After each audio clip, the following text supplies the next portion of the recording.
આજે તો સવારમાં ઊભા થયા ને એટલે તબિયત જ નહોતી સારી, કેમ કે આ શરીર ને આંખ્યું ને માથું ને બધું દુખતું હતું.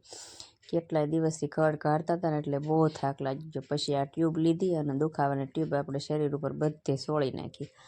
પછી તો એમ થતું હતું કે નાવા તો જવું જ પડશે ને પછી ગયા નાવા. નાહીને આવીને પછી બધું ધીમે ધીમે કામ કર્યું ને કામે તો જવાનું તો હતું. તમને એમ થતું હશે ને તમારા બેન તોય હસતા ને હસતા, પણ માથે પડ્યું એટલે કર્યા વગર છૂટક્યો જ નહોતો. પછી આ 2 ટિફિન બાંધી દીધા.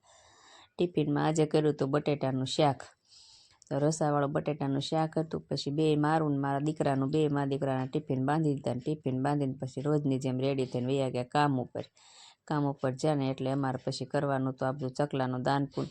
એટલે પછી નાખવાના હતા રોટલાના ગોર. પછી બધે નાખી દીધા રોટલાના ગોર. એટલે રોટલાના ગોર નાખ્યા ને ત્યાં તો આ સાઈડમાં જોયું ને ત્યાં તમારા જે ભાઈ આવે છે ને સિક્યુરિટી ગાર્ડ, એણે નાખી દીધા હતા દાણા. એ કે મીનાબેન પોપટ ને ચકલાના આવે છે ને એના માટે મેં દાણા નાખી દીધા. મેં તો કાંઈ વાંધો નહીં. આ લોટ તો કે મેં નાખ્યો કીડીઓ માટે. મેં કીધું ઠેક ને. પછી અમે આવી ગયા અંદર ગેટની અંદર આવ્યા ને તો આ ભાઈ અંદર આરામ કરતા હતા. મેં તો ઠીક, એટલે રોટલા ખાવા ન આવ્યા એમ ને. પછી તો આપણે આપણું કામ કરવાનું હોય રોજનું કચરા પોતાનું, એટલે આપણે લઈ લીધા હાથમાં કચરા પોતા.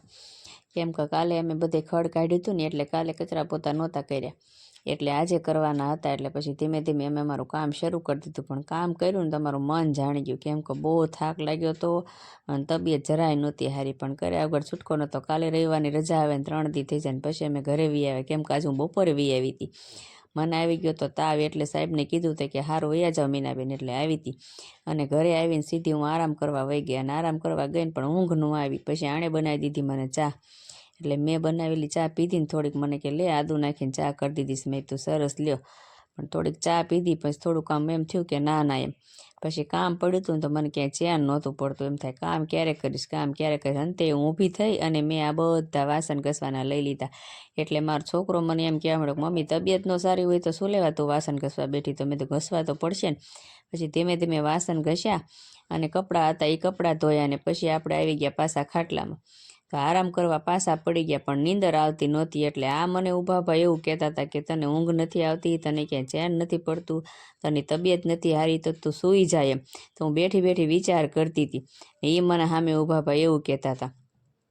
મને ઊંઘ જરાય આવતી નહોતી, કેમ કે મેં કામ કરેલું છે ને એટલે મને ચેન ઓછું પડે. એટલે મેં કીધું ઠીક, હવે મારે કામ તો કરવું જ પડશે. પછી રસોઈ લેવાની હતી હાથમાં, પણ આ મને એમ કહેતા હતા કે હું રસોઈ લઈ આવીશ ક્યાંકથી વેસાતી એમ છોકરીને મોકલીને. પણ મેં કીધું ના કીધું.